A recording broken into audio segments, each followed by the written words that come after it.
مولانا حضرت ریاض قادری صاحب کیا وہ بھی کوئی تنخواہ وغیرہ لیتے ہیں؟ بڑا ریلیونٹ کوسچن ہے، میں آپ کو بتاتا ہوں۔ مولانا ریاض قادری صاحب جو کہ فاؤنڈر ہیں دعوت اسلامی کے، اگر میں کہوں کہ ہمارے اس پورے چینل کی جو جان ہے، ان کا جب پروگرام آتا ہے تو پوری دنیا کنیکٹ ہو جاتی ہے، اور ساری دعوت اسلامی کو وہ رن کر رہے ہیں۔ لاجیکلی بھی، اخلاقاً بھی، جب بندہ کوئی پروگرام کرتا ہے چینل پر اور وہ چینل کا ٹاپ ریٹنگ پروگرام ہو تو وہ اس پر چارج کر سکتا ہے، اور اس چارج پر کسی کو برا منانا بھی نہیں چاہیے، وہ اس کا حق ہے۔ ٹھیک ہے، ایک تو امیر اہل سنت کا وہ one of the top ranking program Madani Muzakra Hare Saturday بھی ہوتا ہے، اور بعض اوقات تو پورا مہینہ ہوتا ہے۔ رمضان میں وہ مہینے کے 60 کے قریب مدنی مذاکرے کر رہے ہوتے ہیں، وہ اس کی رائلٹی لے سکتے ہیں، وہ اس پر چارج کر سکتے ہیں۔ اس کے علاوہ امیر اہل سنت کا ایک اور بڑا کام، جو کہ امیر اہل سنت نے کتابیں لکھی ہیں۔ آپ کی کتابیں ہزاروں میں نہیں، ملینز میں چھپتی ہیں۔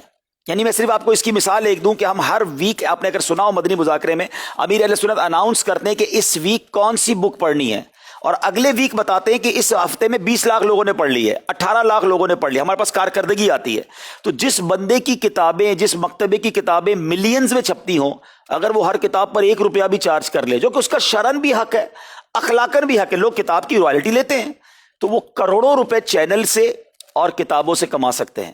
مگر ان کا کمال یہ ہے کہ انہوں نے زندگی دعوت اسلامی کو دی ہے، اور پچھلے 40 سالوں سے وہ دعوت اسلامی کو لیڈ کر رہے ہیں، مگر 1 روپیہ انہوں نے دعوت اسلامی سے نہیں لیا۔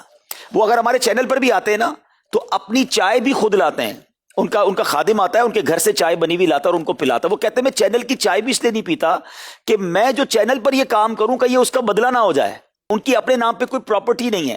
ایسی دنیا دیوانی نہیں ہوتی کسی کی۔ امیر اہل سنت کے مریدوں میں کتنے ملینر اور بلینر ہوں گے ہیں، اور پیر کو کون نہیں چاہتا اس کو ان کو کوئی تحفہ پیش کرے۔ میں نے اپنی آنکھوں سے دیکھا ہے کہ ان کو 25 لاکھ 50 لاکھ کے لوگوں نے آ کر چیک دیے کہ یہ آپ کے لیے ہے، دعوت اسلامی کے لیے نہیں ہے، اپنی ذات کے لیے یوز کریں۔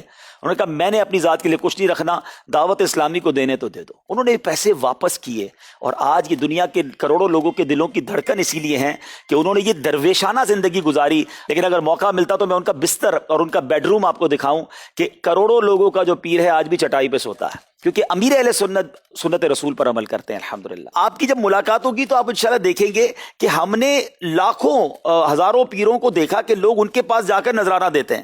امیر اہل سنت وہ آپ جب ملیں گے وہ کچھ آپ کو دے رہے ہوں گے، وہ آپ کو تحفہ کبھی کتاب کا دیں گے، کبھی CD کا دیں گے، کبھی کوئی نوٹ تحفے میں دیں گے، یعنی وہ بانٹتے ہی رہتے ہیں ماشاءاللہ، اور اللہ پاک ان کا سایہ سلامت رکھے۔